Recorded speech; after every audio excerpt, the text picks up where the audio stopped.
sometimes you just want to make a nice juicy steak with all the trimmings, and that's exactly what we're going to be making in our Stone Creek kitchen today with Executive Chef Tom Harvey from Eddie V's. It's been a long time since you've come down to play in our kitchen with us, so we're glad that you are in our new Stone Creek kitchen. Yeah, thanks for having me back. It's fantastic, beautiful. Isn't it? Really I know. Nice, all of the chefs are coming in going, whoa. Yeah.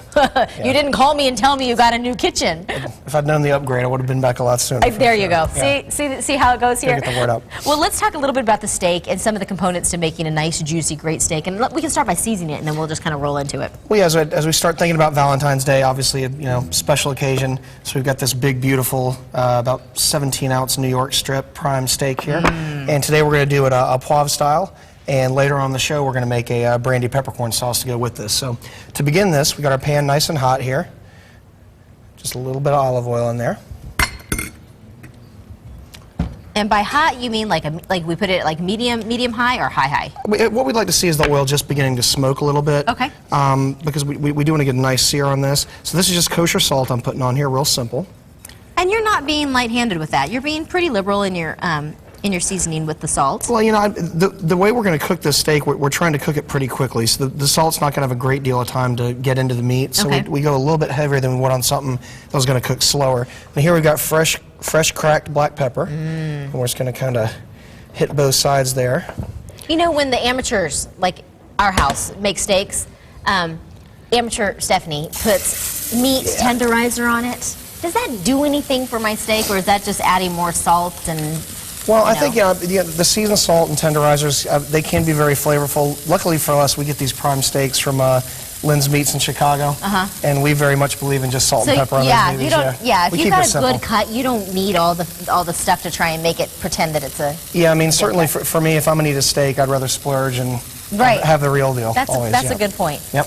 Okay, so you've brought a lot of the other things, and while that starts to sear, let's just talk about kind of where we're going to go here over the course of the hour with some of these other ingredients. Yeah, some of the things are going to go in our sauce later on. We've got fresh garlic and shallots. We're going to do our steak when we eat it with a little bit of fresh mushroom.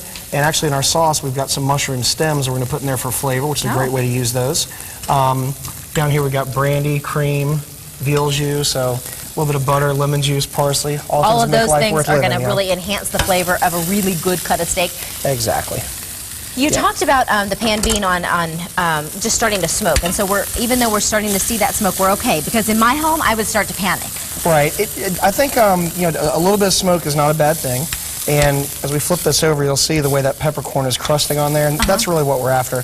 Typically what we'll do in the restaurant is begin, and of course we have a very hot stove, but we'll begin with it really, really hot. The food will go in, and the main thing you're looking for to know you have it hot enough is if the food sticks, the pan wasn't hot enough. And that's a great rule of thumb to go by. If this steak goes into a pan that's not hot enough, it's going to stick. Right. So by having just the right amount of heat... You should be able to slide it back and forth. Exactly, because that's part of the fun of cooking, is getting to sit here and do your pan like that. Because you can do that even if you don't know what you're doing after that. Yeah, well, it makes you look like you know. Exactly. But yeah, once we know we're hot enough to not stick, that's generally when we'll turn the heat down just a little bit so it'll just steadily cook, and that's what we're going to do now. So we're starting to see the coloration change a little bit as it goes towards the middle, but I want to...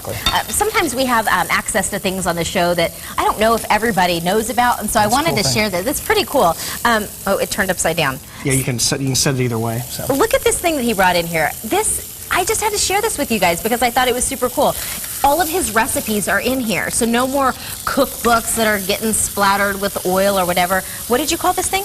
This is called a demi. A demi. And it's actually just a reader, and it actually works with a website, keyingredients.com, that anyone can join. You can put all your recipes in there. You can label them public or private, so if you want to share them or just keep them for yourself. And this reader basically connects with just a USB cord to your computer, and all the recipes on the website will download into here. So as you said at the restaurant, typically my whole career you've always had we had the binders with the pages stuck together. Here we have all the recipes right here on the reader.